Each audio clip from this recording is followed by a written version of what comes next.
talking about the War Powers Act and a vote on that, or resolution. Can you explain this to us? Yeah, the Nancy Pelosi, the Speaker of the House, is quite frankly very upset about what she thinks is the lack of intelligence and lack of clarity that the administration has given for the strike that killed Soleimani. And so on Thursday, she is going to propose a bill in the House of Representatives, and she said that the House will vote on it as well, that would limit the Trump administration's ability to take any further action against Iran without first informing the House of Representatives. On Wednesday, the administration did send some officials over and gave an intelligence briefing to the full House and Senate, where many Republicans, by and large, were pretty much happy with what they heard from the administration on this supposed imminent threat that Soleimani posed. However, many Democrats were saying that the intelligence was short and that the information they received from the administration was not nearly enough and not clear enough to call for this strike that killed Soleimani. Even some Republicans. Let's listen here to one Republican lawmaker, Mike Lee. This is what he had to say about the administration's justification for the strike that killed Soleimani. I had hoped and expected to receive more information outlining the legal, factual, and moral justification for the attack. I was left somewhat unsatisfied on that front, which I would add was probably the worst briefing I've seen, at least on a military issue, in the 9 years I've served in the United States Senate. What I found so distressing about that briefing was that one of the messages we received from the briefers was, do not debate, do not discuss the issue of the appropriateness of further military intervention against Iran. And that if you do, you'll be emboldening Iran. Also, the United Nations, Gabriel, sort of coming into the fold now. Washington's written a letter saying, actually, we'll act again if we have to. Yeah, that's right. This letter was, we just got our hands on it just a few minutes ago as I came in here. It was written by Kelly Craft, the U.S. ambassador to the United Nations. It's a very long letter, but what it essentially says is, like what you said, is it informs the United Nations, number one, of the strike that killed Soleimani and also lays out their justification for it. But in that, it says that the U.S. will act again if necessary. I think that there are two things that really struck me in this letter. Number one is there's nowhere in here that the U.S. ambassador says there was an imminent threat posed to the U.S. by Soleimani. She just says in the letter that, it was a part of, over the past several months, the United States has been the target of a series of escalating threats and arm attacks by Iran. That's much different than an imminent threat. And then number two, the letter ends by saying that the U.S. stands ready to pursue diplomacy with Iran. That's interesting because the Iranian Foreign Minister, Mohammad Javad Zarif, was planning to come to New York to attend a United Nations security meeting on Thursday. However, the U.S. denied his visa, so he could not be in the UN for that meeting on Thursday. So in one side, the U.S. mission at the UN is saying, hey, we want to participate in diplomacy. On the other side, the U.S. is denying the visa for the Iran's top diplomat to attend a key UN meeting. OK, thank you for all those details, Gabriel Elizondo in Washington. Now, in an interview with Al Jazeera, Iran's ambassador to the United Nations said Tehran's next move will depend on the actions of the United States. Iran is not interested in war. Iran is not interested in escalation of tension in the region. I mean, increasing the tension in the region will not be in the interest of nobody. So Iran definitely would like to have peace established in the neighborhood, and the first ingredient for a peace in the region is the removal of the forces, the American forces from our region. More from Assad Beg now with the reaction in Tehran. President Rouhani has had some strong words for the United States. He said that the United States should know if they commit another crime, even if it is a threat, that they will receive a decisive action from the armed forces. Also, we've had the Supreme Leader Ayatollah Khamenei speaking in a rare live broadcast. Usually they're recorded and then put out on state TV, but he had a live broadcast where he was speaking to followers. He said that yesterday's missile attack was a slap in the face for the United States, but military action alone wasn't enough, and that the US presence in the region needed to end. But we've also had response to what the NATO Secretary General, who condemned Iran's missile strikes against US forces. Javad Zarif, the foreign minister, said that those attacks were legal, and he said that the NATO had done nothing in the region except for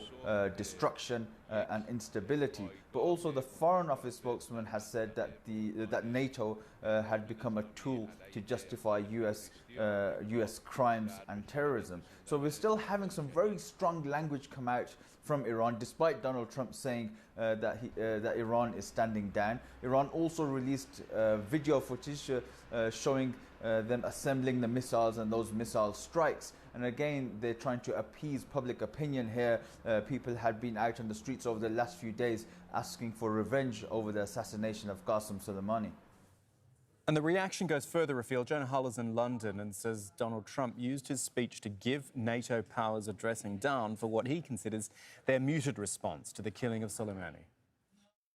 Remember, Donald Trump has a fairly checkered history with NATO, once calling it obsolete, now apparently supporting it, but frequently railing against its members, calling them to take on a greater share of the burden, a greater share of the cost for their own defence and the collective coffers of NATO. Now I think he will see NATO alongside European powers as having disappointed the administration. Mike Pompeo, the Secretary of State, said as much in failing to full-throatedly support the actions last week against Qasem Soleimani.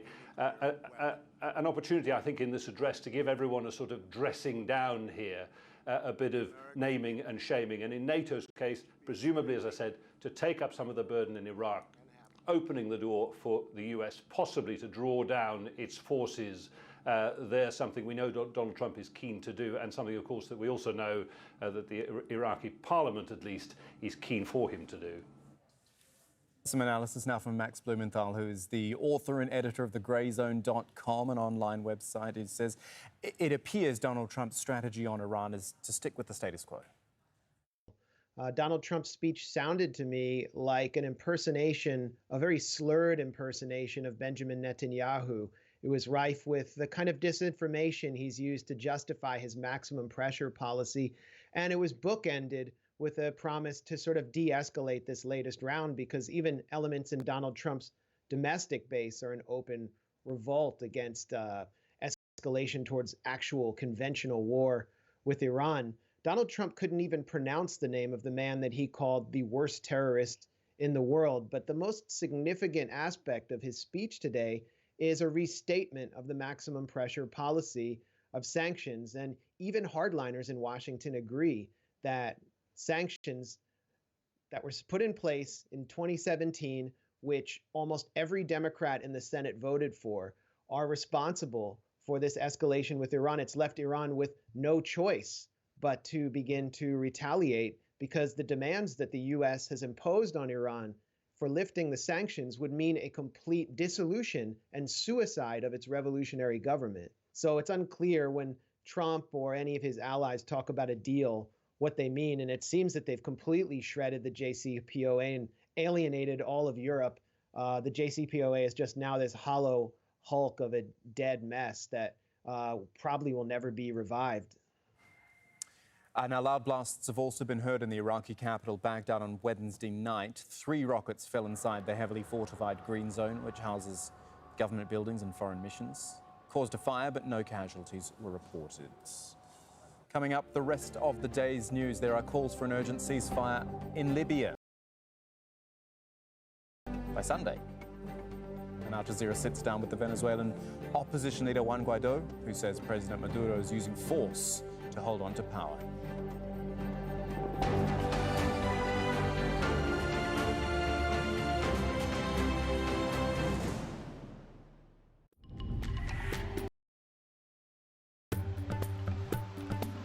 single digits here in Jerusalem as well as Damascus. Things will get a little bit better by the time we get to Friday, and the temperatures will start to ease their way back up. Also, we're going to be watching the rain. Rain should be pushing across parts of the lower Gulf. We're going to be seeing that push across Qatar over here towards the UAE as well. So for Abu Dhabi, also for Dubai, expect to see those rain showers, and they could be heavy at times. Here in Doha, your 3-day forecast looks like this. We're going to be seeing those winds, still a problem over the next few days, but we're also going to be seeing the showers as well. By the time we get towards Saturday, though, most of that's out of the area, and we're going to be seeing a high of only about 18 degrees overnight. Could be down to about 12 degrees here. And then down across parts of southern Africa, it is going to be the rain that we're going to be watching over the next few days, really not affecting Cape Town. A little bit more over here towards the east as well as up here towards the north. And for Johannesburg, it could be quite heavy at times. We do expect to see the heavier rain start to make its way a little bit more towards the east. But for Madagascar, it is going to be showers, particularly to the north, with a temperature of 25.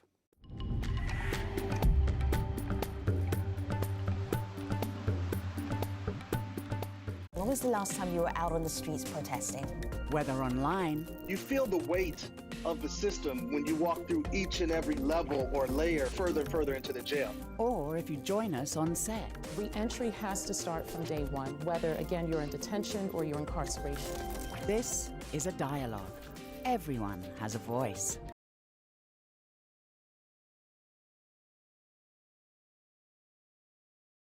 Conversation on Al Jazeera. Be manipulated for political reasons. I would caution you to just, accept the prattle that you get on mainstream press about this all the time. And I look around too. I even question about this idea that somehow the poor are suffering. There's 2 Americans that lost stuff. The poor have so much access to goods and services like there's never been before. Walmarts are ubiquitous. Prices are falling for clothing and food. The Americans used to spend 30-40% of their budgets on food. Now it's less than 10%. And basic access has been almost universalized. And I really, sometimes I think a lot of this talk about inequality is just a bunch of kvetching about nothing. It's not to say the system's perfect, right? But I think what we're really interested in is not more equality, but more opportunity for everyone. Okay. And I think that's going to come about through for the deregulation. So I think we should be a little more precise in our terminology. What we want is equal access and opportunity for everybody, and for everybody to get richer. Right? That's what I think we should seek. I was talking to a socialist, by the way. Pick up Iran. On a train in New York, and she said, "Oh, I'm a socialist," and I'm like, "Oh God, this is going to be a long train trip," and I flat out asked her about this. I said, "But isn't the thing that we want everybody to be universally rich?" She said, "Nope, we do not, because the rich always get rich at the expense of everybody else." So, and there's where I think she's wrong. In a true capitalistic society, every trade that takes place should be mutually advantageous. We can all make wealth together in a cooperative, beautiful way. But that Marxist perspective. I lived in communist Eastern Europe in the 1980s. Nobody has to tell me about communism and Marxist theory. I lived through it, okay, and it is a dead end.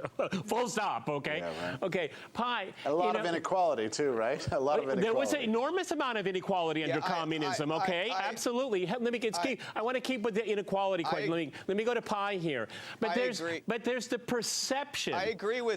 Yeah. Okay, jump in. Go ahead. That's the point of the program. Go ahead. In LA. Yeah, I agree with Jeffrey regarding the earlier statement that he had made. A couple of things involving the issue of sound money that he had referenced, as well as what he just said as far as opportunity. Mm-hmm.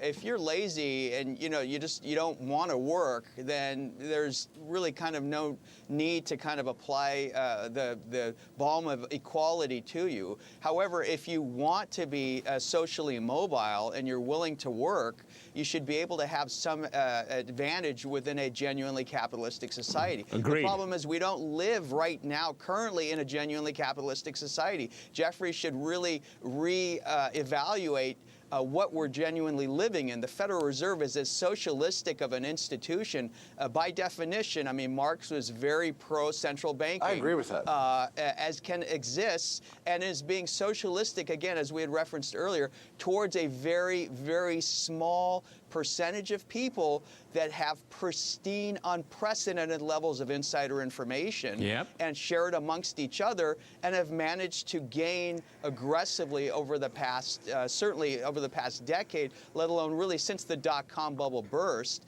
Whereas, you know, your average Joe that wishes to work hard or have his or her kids do better than his or her generation did, have it that much more difficult. Why? Because Jeffrey was mentioning that inflation and other data is not as bad as it seems it is. Okay, if you be picky and choosy with regard to inflation, you're not listing insurance premiums, you're not listing education costs, you're not listing medical costs that tend to put people into bankruptcy and outright homelessness fairly rapidly.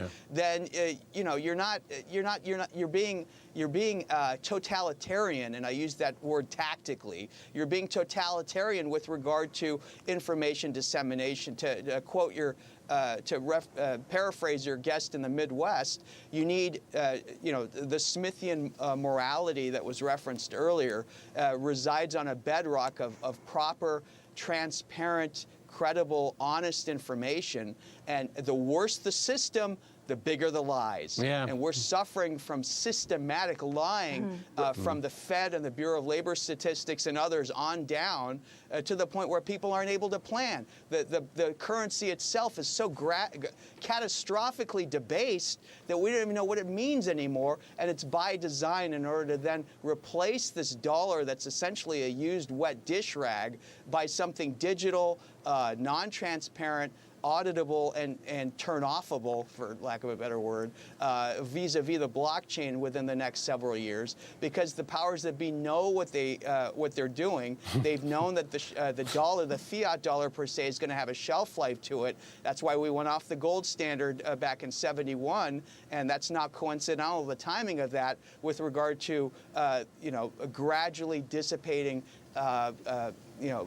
lifestyles and a hollowing out of the middle class, is because the currency itself is not sound. Okay, Alexandria, one of the things that's, you know, we've touched upon it already in this program, but, you know, I think it's something we should be really worried about is the younger generation, their indebtedness and their prospects for the future. When you're laden with so much debt, you ended up living with your parents in your early 30s. You're not getting a job in the field that you study, which, you know, that happens a lot. But when you study something with studies at the end of it, well, you should be, that's a heads up, you're not going to do that, okay? And being after university, getting a degree, you're in low-wage jobs. And that is, again, this appeal of socialism, because they see this it's so insurmountable that they're not going to do better than their parents. And that is vivid. That's very real. When you're living in the basement, that's really real. Go ahead, Alexandra.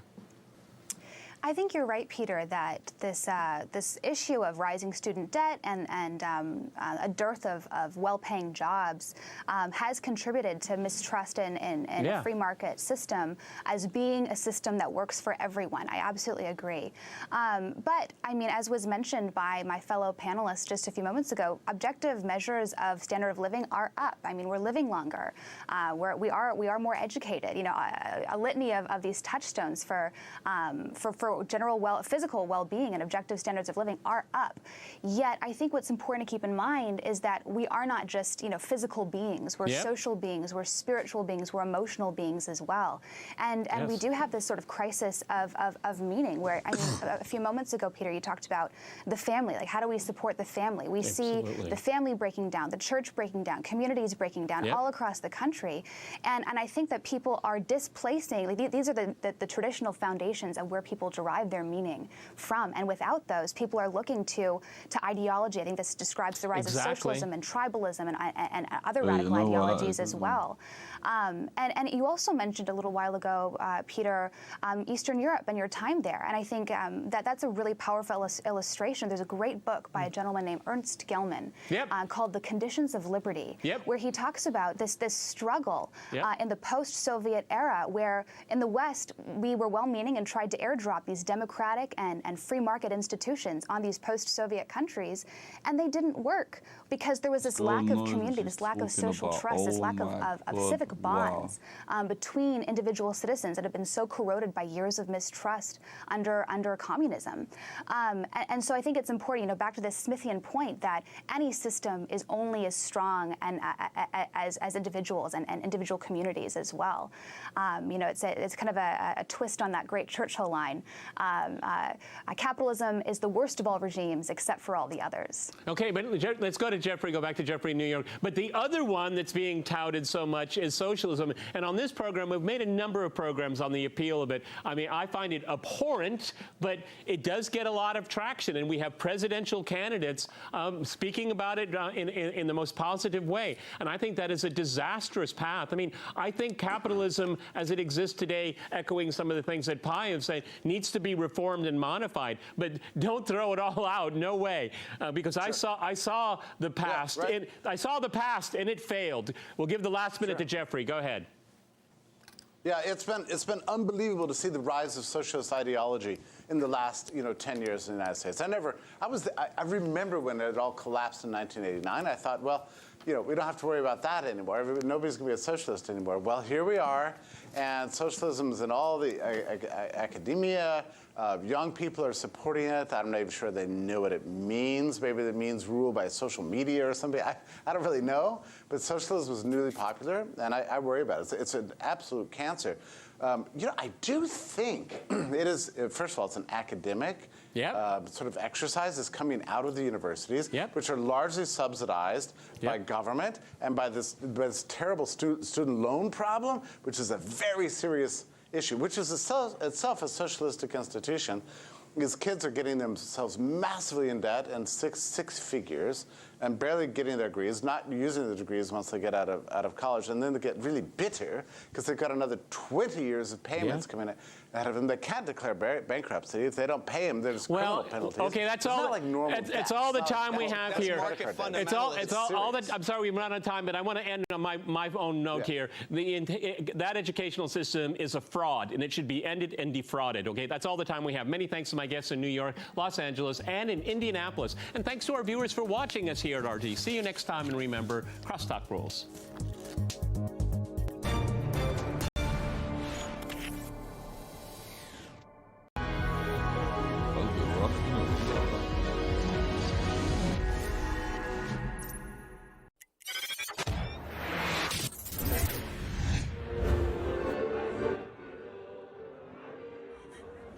You see, the thing is, all of this stuff, someone else's version of the truth, bro.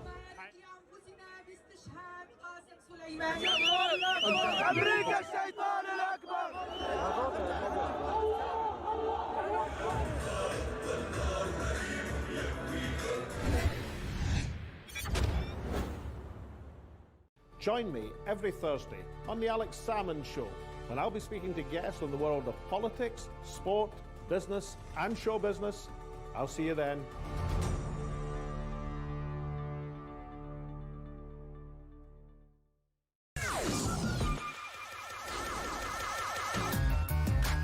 Max Kaiser's Financial Survival Guide.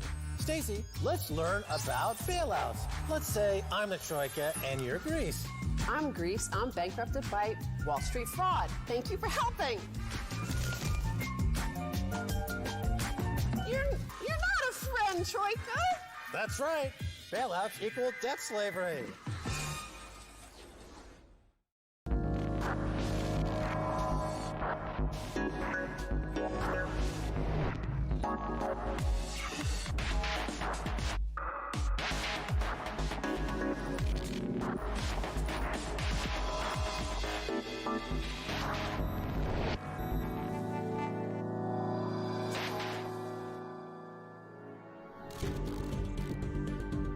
Hello and welcome to Worlds Apart.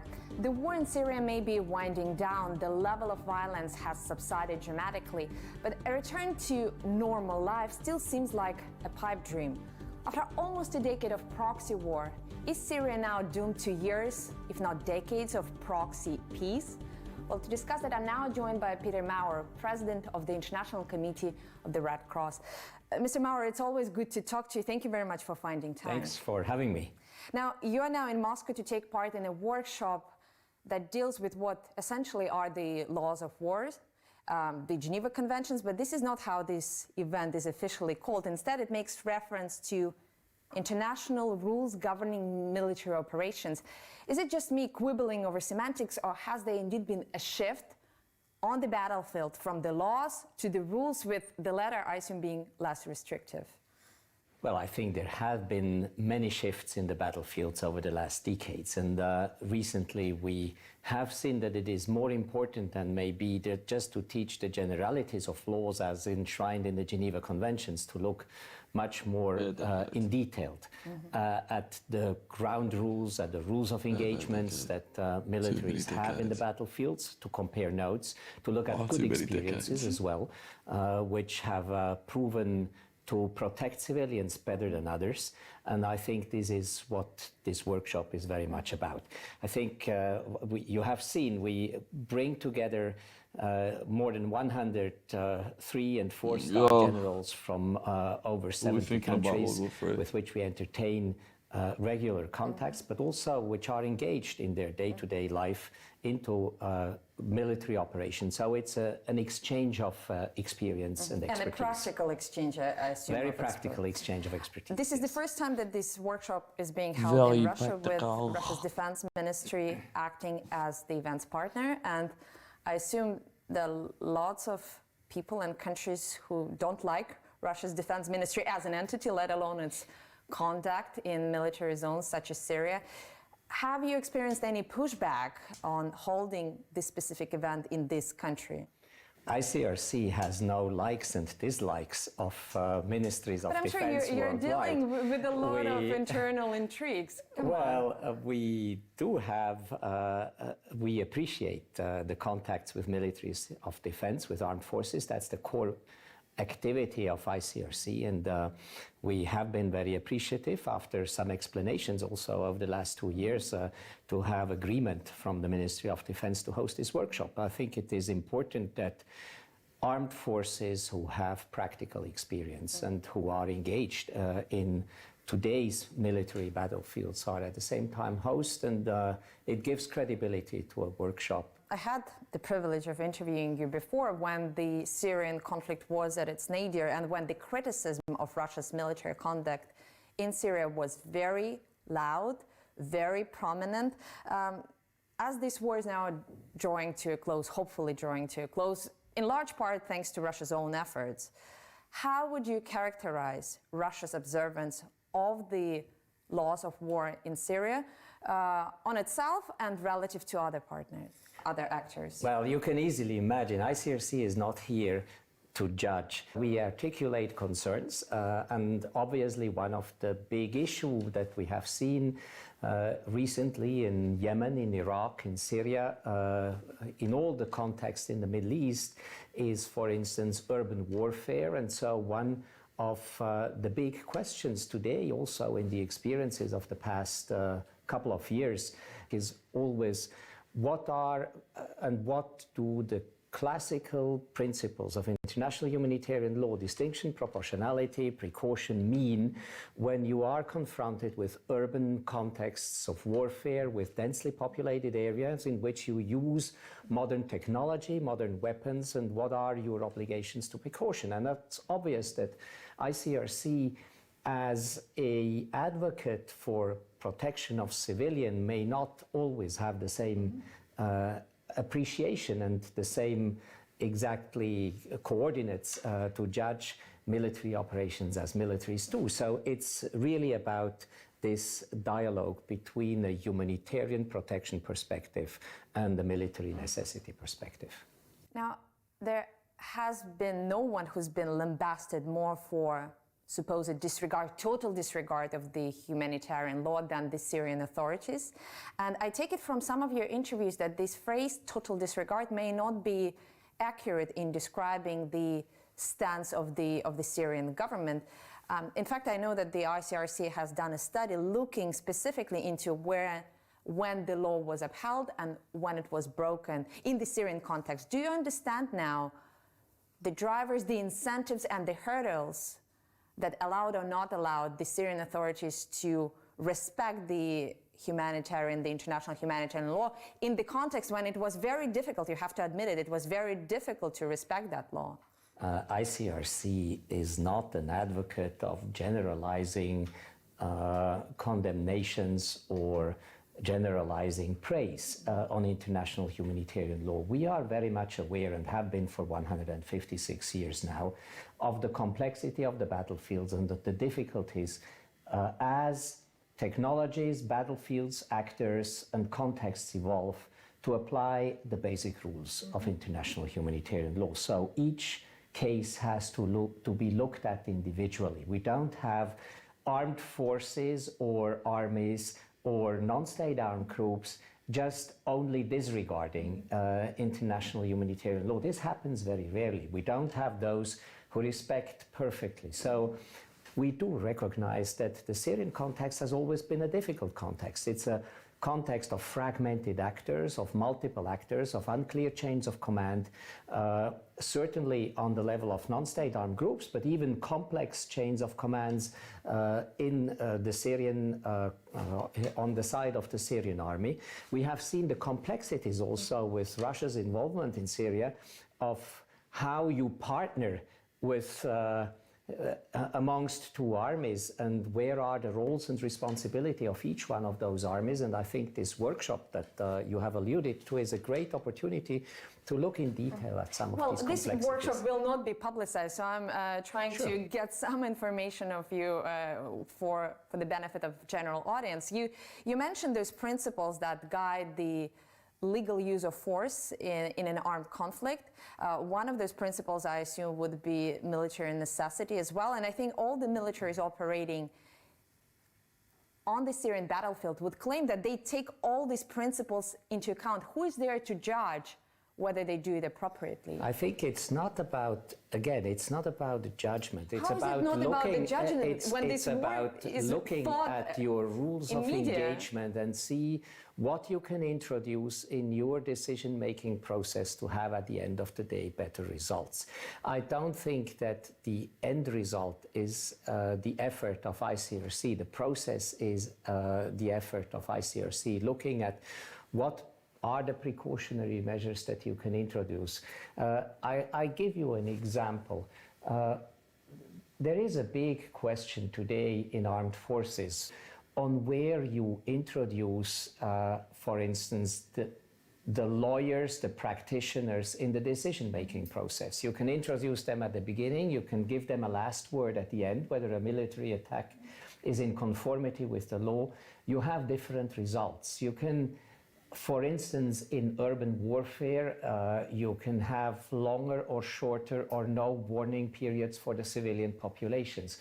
You have a lot of things you can do and which are completely below the radar screen of public controversy. I think we have to go to the granularity of each and every issue, and also to recognize there is nothing like virginity in war. It is always complex, the balance is difficult, and I think it's about how do you, when you do reviews, when you do training, when you do manuals, how and what do you train to your troops? But I think it's also important to sort of call a spade and spade, and throughout this conflict, we heard times and times again that Assad is killing his own people. It's a trope now that the Syrian government is going under. You hear that, but not from us. You don't, but I mean, you're dealing with the conflict as it is, not just as it relates to you, but in all its complexity. And some forces, like the Syrian government, have to deal with the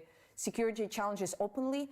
Other sides, like the United States, for example, may authorize covert operations, which may do a lot of harm to the civilian population, but make it much less visible. That's why I'm asking you, who is there to judge whether the laws are applied fairly? Because you know that Western powers, for example, made it part of their policy to delegitimize the Syrian government because of those allegations that the use of force, that the disrespect for the humanitarian law is all abundant in Syria. With regard to ICRC's role, our role is not to judge. Our role is to facilitate better implementation and to support states who have signed up to the Geneva Conventions in their effort. There are, as you know, national and international accountability structures which are here to deal with violations, with serious violations, with war crime, with crimes against humanity. You know what these structures are, but deliberately ICRC has stood away from accountability processes. I think still today the prevalent accountability has to rely on national processes, on the processes within armed forces to see whether their directive and their instructions have been respected.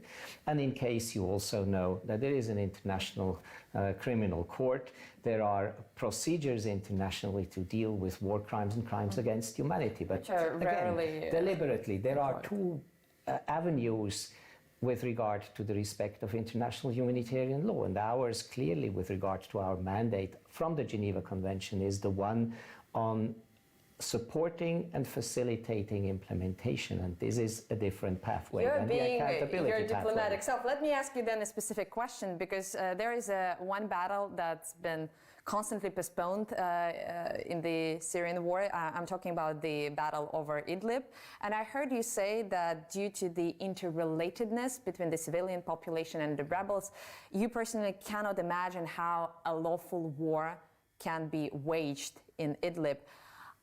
Are you saying that an alternative, that is leaving the situation as it is with tens of thousands of extremists, I mean terrorists by UN standards, waging attacks on the military, on the civilian population in the state-controlled areas, is a better outcome? Should these guys just be left to their own devices? When we advocate for highest precautions in context where civilians and militaries are so intertwined, and when civilian and military infrastructures are so intertwined, I think this is really the time for negotiations, for alternative solutions. You have seen, for instance, in the context of Aleppo, that the Russian militaries negotiated for quite some time the evacuation of civilians. But there are no other areas these people could be evacuated to unless, for example, Switzerland wants to take them in? This is exactly what negotiations are here for. And I think it is important that even in the context of international humanitarian law and in view of the prevalent risk that such complex situation in urban warfare, be it Mosul, Aleppo or Idlib eventually in the future, that space is given to alternative solution to massive military attack in urban areas. We don't say that this should not happen, but what we do say is that appropriate time and space has to be given in order to find alternative solution for civilian populations. Well, Mr. Maurer, we have to take a short break now. We will be back in just a few moments. Stay tuned.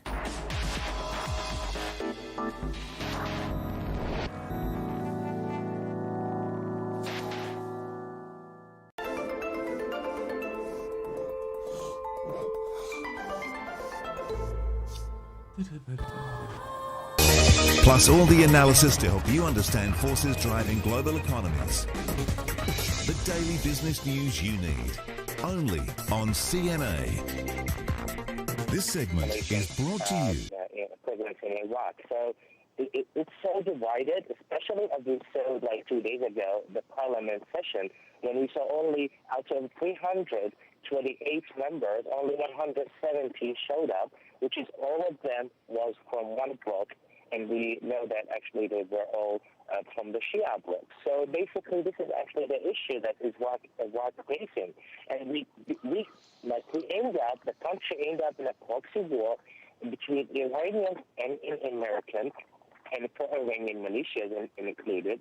And the Iraqi opinion is really stolen, because what we're seeing now, for example, today after the rocket strike that happened today in Iraq from the Iranian side, we didn't hear the same voices the same that would happen with the American air strike. That's saying a lot. That's telling us that the governments are not united in their opinion and protecting the sovereignty of the country.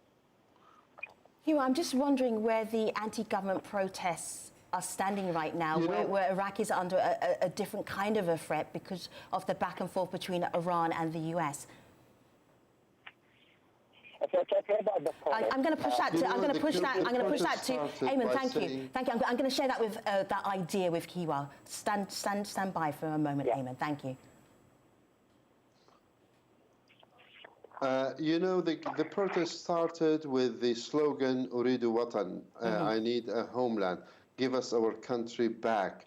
And one of the behaviors of the Iraqi government that led to these protests is leaning over backwards to countries like Iran, to countries like the United States, whatever they wanted. Part of the failure, big part of the failure of the Iraqi government is not being able to regulate, to create a balanced relationship, neither with Iran nor with the United States of America. Not a single American president who visited Iraq, and almost all of them came on an announced visit. All of them were secret visits. They came in after arrival, the visit was announced, and they go to military bases, meet their soldiers, and then, by the way, some of them call the leaders of the government, others just fly out and leave to other areas. So neither Iran nor America really respected the sovereignty of Iraq as a country. And this is mostly the fault of the government of Iraq. This is on one hand. There's another very important issue on the issue of the parliament's resolution to have the U.S. troops leave the country. The presence of the U.S. troops in Iraq is done by an agreement, security agreement between a fully fledged Iraqi government and the United States, the government of the United States. The current government is a caretaking government. This means it doesn't have the authority of the parliament, and by nature, it is unable to opt out of such agreement. The government that has to renegotiate the security deal with the United States has to be an elected and fully fledged government. The current one is a caretaker one. So that's why really the decision of the parliament is neither here nor there. Especially the fact that we are approaching a snap election very soon, once we have a prime minister. All right, the only reason I'm pausing everybody is because there's so much response coming on from people who are watching this show. Hilary, you go first, and I'm going to put a couple of these points to you from online.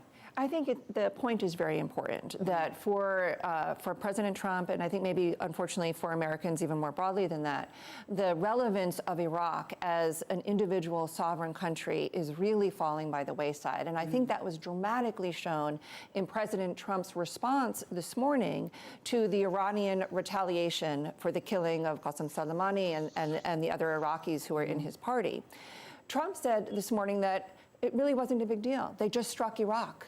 They just struck Iraq. I want that to resonate for everybody. They just struck Iraq. And for me, some of my colleagues here were saying, well, were there any American casualties when they first heard the news? Yes. And I said, well, no, I hear there are no American casualties. And I hear there were no Iraqi casualties. And the response was, well, that doesn't really matter. The concern was only about American casualties in the sovereign country of Iraq. This is being reflected online. So Matar Sonko here on Twitter says, this is definitely unacceptable. Iraq should not be a battleground for the United States and Iran. Iraqis have suffered wars and they just want to rebuild their country and live in peace. And then this one right now, Emmanuel is actually watching as we're speaking here. I think the US is overstepping its boundaries. Why can't the US withdraw and leave issues concerning in the Middle East for Middle East countries to deal with? Well, that's a question that's been going on for decades. Yes, Why not? Well, there are two important reasons. I mean, for Trump personally, it would be humiliating. So he wants to leave in a way where he is he's done something great for his base here in the United States. But more importantly, what is fundamental to understand is the United States has never really sought peace and stability, because if there really were peace and stability, Iraq would be critically important as a major Arab military. It could have thousands of men under arms with an incredible military. The United States doesn't want that. We do not want independent Arab power. So Iraq, as a fully functioning, stable state with a full military, the United States isn't interested. We're not interested in that many other countries having fully independent power either. That's why after World War II, it was so important that both Japan and Germany be demilitarized in order to allow them to grow as economic powers. That's really the only way that the United States, in terms of its power politics, can think about the Middle East, if it's completely neutered of any military independence. I want to show. Well, this is exactly why. Okay, and here, let me just add another thought in, and then you can just jump off the back of that thought. Because we also approached another analyst who is based in Iraq to see what his perspective might be about where do we go next. I'm just going to push everybody forward and then have a listen to Hazim Haddad before we pick up our conversation. Despite the events that happened on January 3rd that gravely impacts Iran, I still believe Iraq is able to plot its own independent course. Just know with the current government and leadership it has, it would require strong leadership that has vision for this country to implement policy that would be free of foreign meddling. Hiwa, go ahead. Well, see, this is exactly why the protests that took place in Iraq on October 1st last year were very important, because the demands that they had was to bring some sense into the politics of Iraq, and they called for good governance. And a key issue of good governance is to almost entirely change the current political class of the country by changing the electoral law. They have made some progress. The electoral law was changed from a list system into a district system with first past the post voting, and election in terms of the results and who wins the seat to parliament. These things are all attempts to try and bring in a more representative government, a government that is not been installed by deals between Iran and the United States. So far in Iraq, since 2003, every prime minister we had, there had to be an agreement between Iran and the United States over, or at least neither side shouldn't oppose.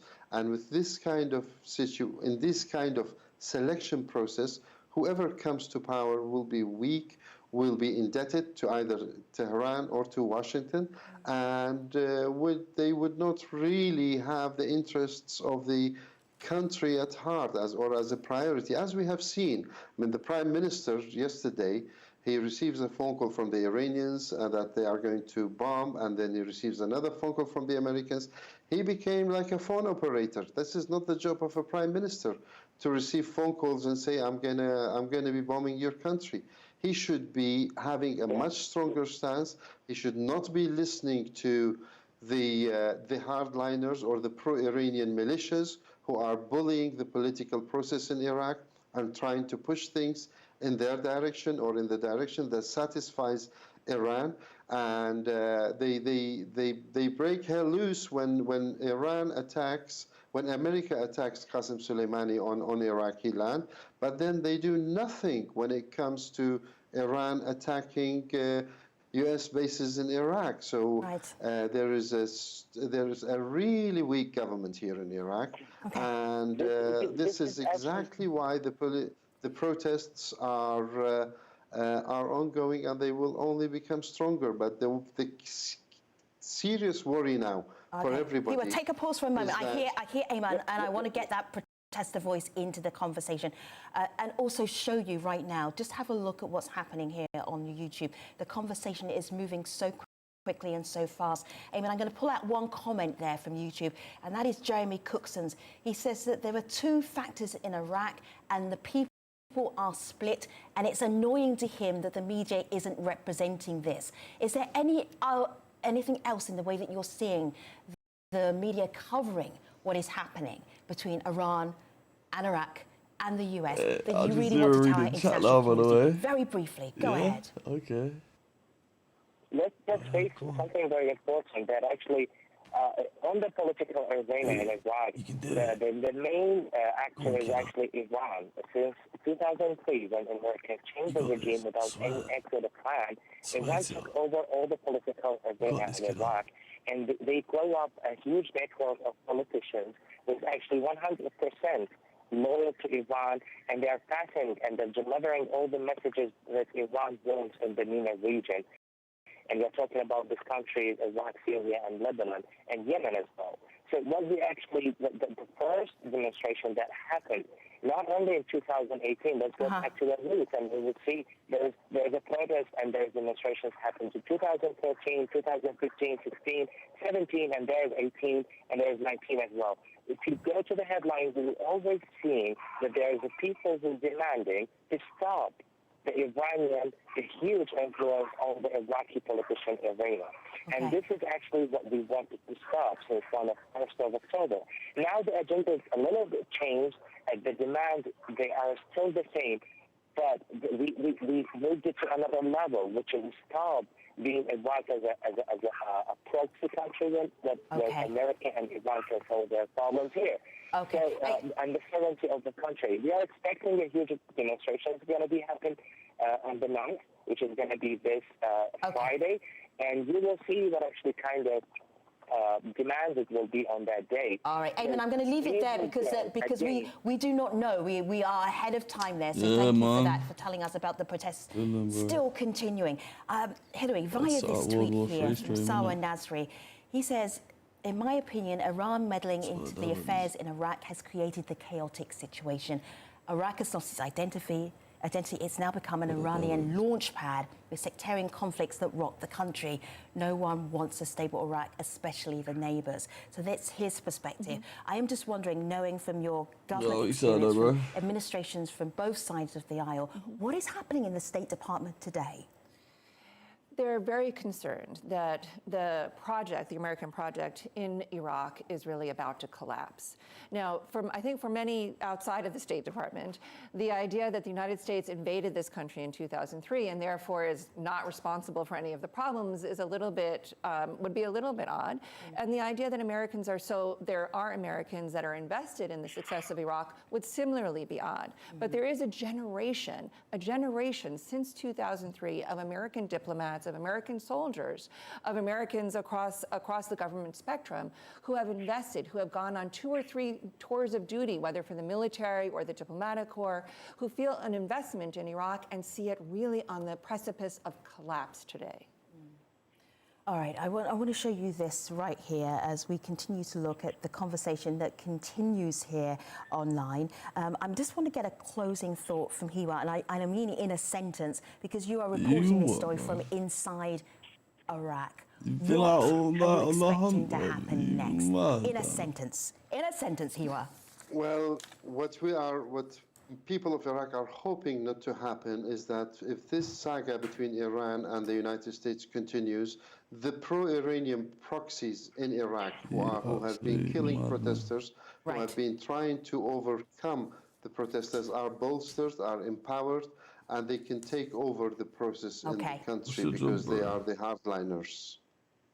Hiwa, thank you so much for joining us. Hillary, we always appreciate your analysis, and Ayman, who is a protester in Iraq, thank you again for joining us as well. And for everybody who's online, the conversation continues on YouTube, on Twitter, and any digital platform you can reach us. Take care. Thanks for watching.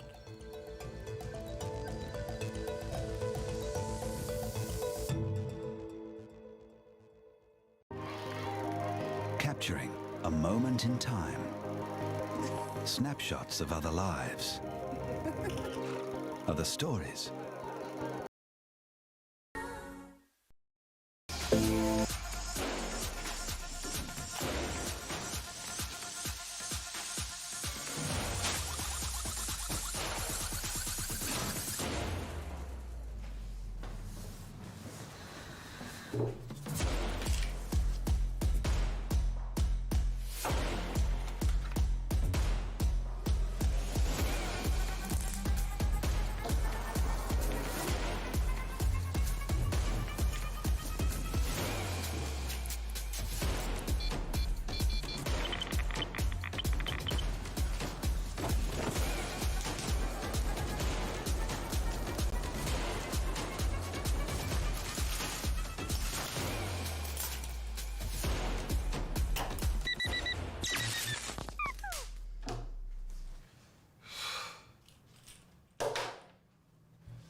That's the truth.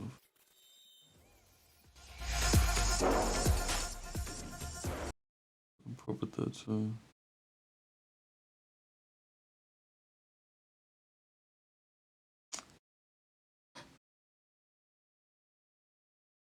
Yeah, the whole thing's a bit mad, bro.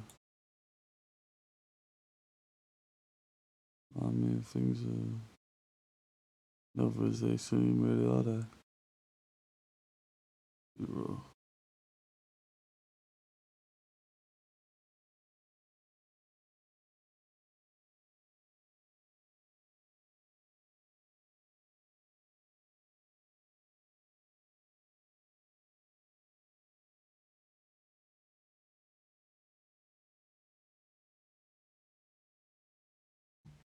Yeah, big old fucking Jesus. We got them what Mafia Radio, we got Rex Mace. Them what Mafia Radio. Puff Gong Radio.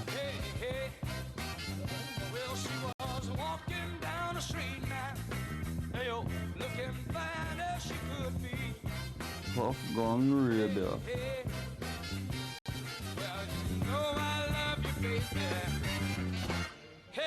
Skull fulfilled. Say something to me. Oh! Belt hype. Everybody think you are going to beat me up when we come in there. What are we gonna do about this war, bro? Is that true or? Belt hype. She was walking down the street now, looking back. Push her in, boys in the chat. Hey, hey. Well, she was walking down the street now. Chess where India with the animal against the citizen convoy is getting creative.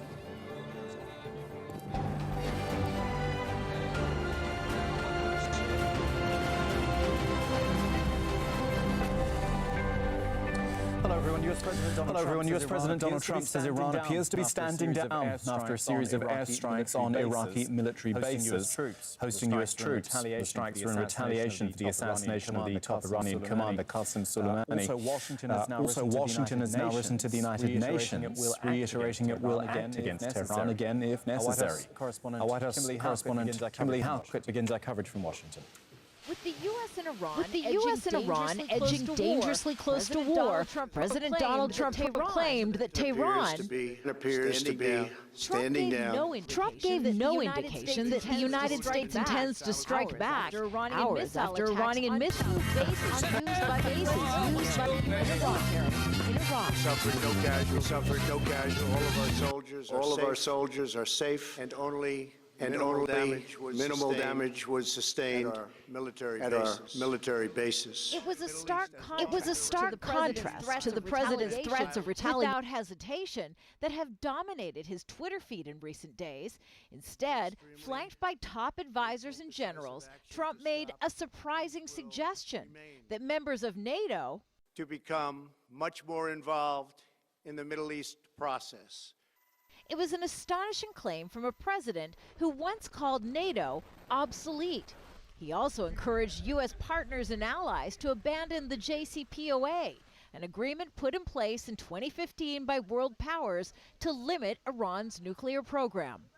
We must all work together toward making a deal with Iran that makes the world a safer and more peaceful place. However, Trump did announce new sanctions would be coming without giving specifics. He also left open the possibility of diplomacy. Speaking directly to Iran's leaders, he insisted the United States desires for Iran a great future, one that you deserve, one of prosperity at home and harmony with the nations of the world. The United States is ready to embrace peace with all who seek it. But missing from the president's speech, evidence that the U.S. killing of Iranian General Qasem Soleimani was justified and necessary to prevent an imminent attack on Americans. It's evidence opposition Democrats are demanding from the Trump administration.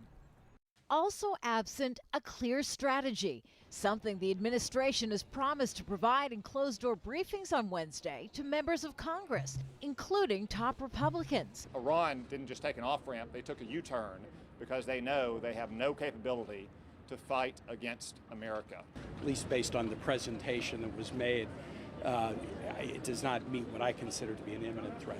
But if President Trump chooses to respond by sending even more soldiers to the Middle East, he breaks a major campaign promise to pull the United States out of what he once called its forever wars. Kimberly Helkett, Al Jazeera, the White House.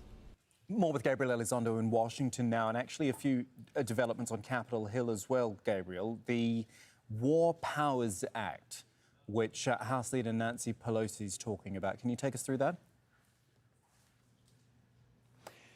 Yeah, the House Speaker, Nancy Pelosi, has said that on Thursday she will bring up a war powers resolution and call a vote on it in the House of Representatives. Now, what this is it would the Trump administration's ability to take unilateral military action against Iran.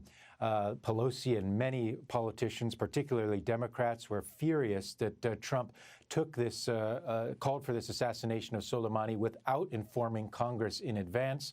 And so what this resolution would do would basically limit Trump's ability to do that without notifying Congress first. It is important to point out, though, that after this goes to the House of Representatives, which is expected to pass the House of Representatives on Thursday, it will then need to be ratified by the Senate. The Senate is dominated by Republicans who very much support Trump and have rallied around him. And so it seems unlikely that it would get past the Senate. Nevertheless, it's a very strong symbolic statement, if nothing else, from Nancy Pelosi trying to rein in Trump's ability to take more military action. With that also said, on Wednesday, the administration officials briefed both chambers of Congress on the intelligence that they said led to this strike against Soleimani that killed him. They say the imminent threat that he posed. Many lawmakers came out of that closed-door intelligence briefing saying they did not hear much evidence to that effect. Even some Republicans that support Trump were very critical of the administration's explanation behind closed doors of why they killed Soleimani. Listen to what this Republican lawmaker, Mike Lee, had to say. I had hoped and expected to receive more information outlining the legal, factual, and moral justification for the attack. I was left somewhat unsatisfied on that front, which I would add was probably the worst briefing I've seen, at least on a military issue, in the 9 years I've served in the United States Senate. What I found so distressing about that briefing was that one of the messages we received from the briefers was, do not debate, do not discuss the issue of the appropriateness of further military intervention against Iran.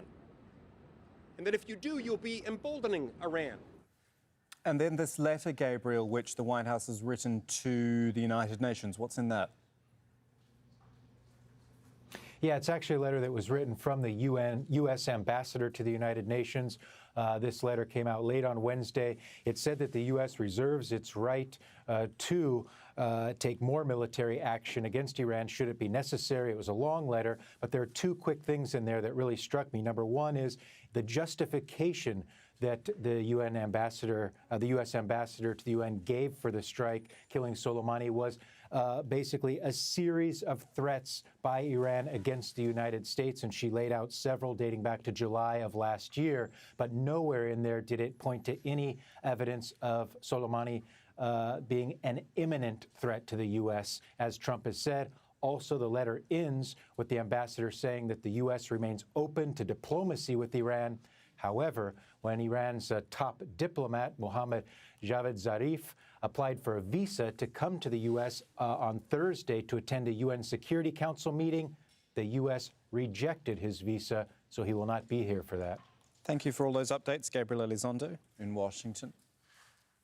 In an interview with Al Jazeera, Iran's ambassador to the United Nations has said Tehran's next move will depend on the actions of the United States. Iran is not interested in war. Iran is not interested in escalation of tension in the region. I mean, increasing the tension in the region will not be in the interest of nobody. So Iran definitely would like to have peace established in the neighborhood, and the first ingredient for a peace in the region is the removal of the forces, the American forces from our region. More from Asad Beg now in Tehran with the reaction there. President Rouhani has had some strong words for the United States. He said that the United States should know if they commit another crime, even if it is a threat, that they will receive a decisive action from the armed forces. Also, we've had the Supreme Leader Ayatollah Khamenei speaking in a rare live broadcast. Usually they're recorded and then put out on state TV, but he had a live broadcast where he was speaking to followers. He said that yesterday's missile attack was a slap in the face for the United States, but military action alone wasn't enough, and that the US presence in the region needed to end. But we've also had response to what the NATO Secretary General, who condemned Iran's missile strikes against US forces. Javad Zarif, the foreign minister, said that those attacks were legal, and he said that the NATO had done nothing in the region except for destruction and instability. But also the Foreign Office spokesman has said that that NATO had become a tool to justify US crimes and terrorism. So we're still having some very strong language come out from Iran, despite Donald Trump saying that Iran is standing down. Iran also released video footage showing them assembling the missiles and those missile strikes. And again, they're trying to appease public opinion here. People had been out on the streets over the last few days asking for revenge over the assassination of Qasem Soleimani. And we go further afield now as well. Jonah Hull in London for us, telling us how Donald Trump used his speech to give NATO powers a dressing down as well. Remember, Donald Trump has a fairly checkered history with NATO, once calling it obsolete, now apparently supporting it, but frequently railing against its members, calling them to take on a greater share of the burden, a greater share of the cost for their own defence and the collective coffers of NATO. Now I think he will see NATO alongside European powers as having disappointed the administration. Mike Pompeo, the Secretary of State, said as much in failing to full-throatedly support the actions last week against Qasem Soleimani. An opportunity, I think, in this address to give everyone a sort of dressing down here, a bit of naming and shaming. And in NATO's case, presumably, as I said, to take up some of the burden in Iraq, opening the door for the US possibly to draw down its forces there, something we know Donald Trump is keen to do, and something, of course, that we also know that the Iraqi parliament, at least, is keen for him to do. Robert Hunter is a former United States ambassador to NATO who spoke to us and says he is not expecting more from the military alliance. Several countries have been involved anyway. The British and the French have been engaged in Syria and a number of allies in Iraq. And we have to remember that after 9/11, the attacks on the United States 18 years ago, every single ally sent troops with the NATO forces in Afghanistan because people were worried America might worry about Afghanistan and not be concerned about NATO in Europe. So I suspect, given what Mr. Stoltenberg said, the NATO Secretary General, in half a sentence today, there will be an effort to get a bit more NATO engagement in the Middle East. But frankly, I don't expect to see it happen unless Mr. Trump gives ironclad positive statements about the United States loves NATO, the United States is firmly committed to NATO, which so far he's not been willing to do. NATO works to a great extent because virtually all the allies are on the same page. They were during the Cold War, and even today, with a couple of outliers, Turkey being the most important, there are certain common ideas, common history, common traditions. None of that exists in the Middle East. You're never going to get all of those countries working together, certainly not if you're not prepared to include Israel, as many of them aren't, and certainly not if you don't find a way to depressurize relations with Iran and get Iran engaged. Now, in addition to all of this, 3 rockets are reported to have fallen inside Baghdad's heavily fortified Green Zone. It caused a fire as well. This is the area which houses Iraqi government buildings and foreign missions. No reports of any casualties. To other news, and Turkey and Russia have called for a ceasefire in Libya, and they want it implemented by this Sunday. The announcement came shortly after Vladimir Putin met Recep Tayyip Erdogan to inaugurate a pipeline in Istanbul. This report from Step Varson. The leaders of Turkey and Russia used the opening of a major gas pipeline to highlight improved relations between the two countries. But the strategic Turk Stream project that offers an alternative route for Russian gas. A plane had crashed over there. Body parts were lying around everywhere.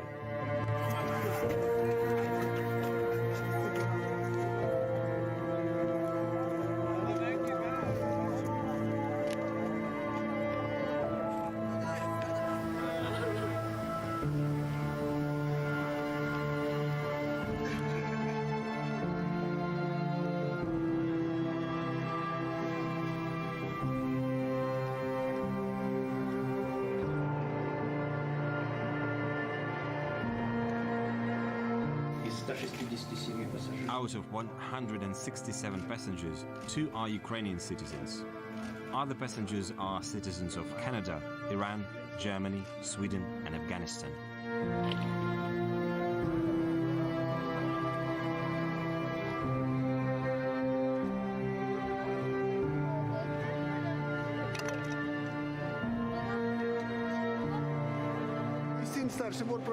My eldest son is a steward. My daughter called me from the US. She told me that a Ukrainian aircraft crashed. She asked where Igor flew. I said to Tehran. Then I saw the video of the plane crash.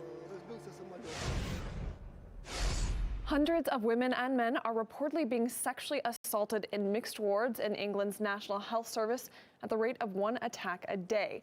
Despite ministers pledging to scrap NHS mixed wards, guidelines still allow shared spaces and mixed corridors. A report reveals there were 286 reports of sexual assault in single-sex wards between April. Mixed-sex wards received 1,019 reports of sexual assault in the same period. That's a rate of 1 attack a day. One victim spoke out about the conditions. The room I was in that hospitals made an undertaking that they would get rid of mixed wards. Frankly, the government ought to be ashamed that allowing British hospitals to not carry out an agreement that they made, which was that there would be wards for women and wards for men, and there should not be mixed wards. We fought very hard to ensure that women had safety and security, for no better reason that we could speak to each other about issues of concern. I mean, lots of women would be in hospital because of reproductive issues in terms of old age, and you couldn't necessarily do that in a mixed ward. Lots of men prefer to be in wards in which matters of their, the reproductive organs can be explored with other men in a way that is not appropriate in front of most women. Well, I certainly think that in a first world country that we should have wards for women and wards for men. And while the NHS is being panned for its failure to separate the sexes, Britain's education watchdog has uncovered unlawful segregation at the heart of the national school system. Ofsted has revealed that an Islamic faith academy in central England is giving preferential treatment to boys and even telling girls that the university is not for them. Shadia Edwards-Dashti reports. Segregation, surely only a thing of the past. Well, not for one Islamic faith school in Birmingham that's found itself on the naughty step after segregating the girls and the boys of the classroom, unlawfully by the way, and telling its girls that university was not for them while the boys were given the first choice on work experience placements. Boys enjoy school more than girls. This is because they are treated favourably and have more privileges. Redstone Academy, the private secondary school in Birmingham, which charges fees of up to £3,000 a year, has been slapped by the Mother of School Inspectors, Ofsted, with the rating of inadequate. Now, the 13-page report found that boys are treated in a preferential way and girls were discouraged from further education. They were also banned from playing football and taking part in activities like jiu-jitsu classes. Boys and girls are unlawfully segregated by sex for all school activities, except for weekly assemblies. Over a year ago, the school was already told to stop its practice of segregation, but the school